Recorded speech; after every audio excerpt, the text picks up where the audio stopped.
How does it feel when you're winning and then you discover you got monsters?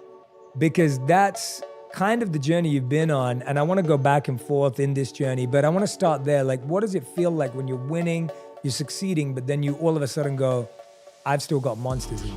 You know, when you say and use the word monsters, just for clarity so people can understand, of course, we're talking about the different levels to you, right? And within the levels that I've discovered in myself, of myself, you know, you got your good versions and your bad versions. And the bad versions I refer to as monsters, but just because they're bad doesn't mean they don't have good quality. And when you're winning and you're succeeding, there's this idea that everything is right. There's this idea that perfection is now presenting itself and life moving forward is going to be just an easy road. And it's not until you're in that position where you expect perfection and you think that you start to see the true problems and flaws really present themselves.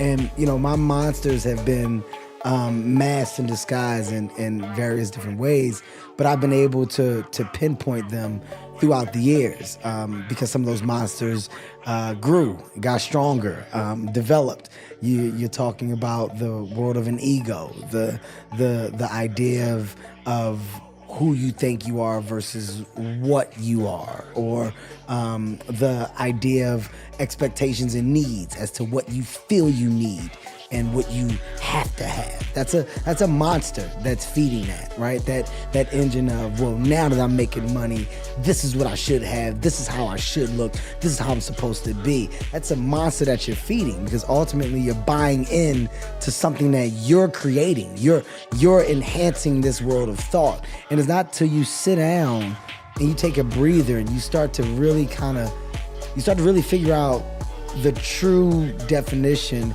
of happiness for you. You start to really understand the adult that you have grown into and the level of maturity that has now, I guess you can say, have been banked inside the human that you are.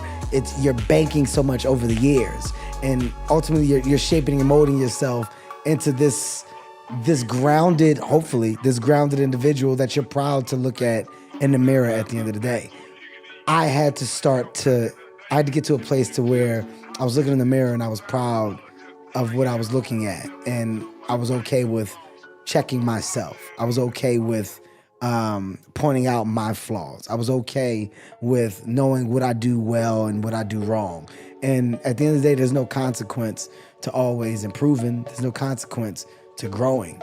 You're in a time now where people almost frown upon the world of growth. I embrace that. I embrace the world of correction. So the monsters and the world of how to tame them came from me understanding the different levels of monsters that have presented themselves to me over the years, and me getting them to a point to where I put them in a place where I can control them.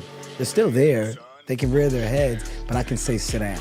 That's not necessary. That's not needed. And I can tell when one is trying to take me back to a place of old. But at the age 43, it's exciting to know that I've grown from so much. And you know, the world of want is significantly different than what it once was.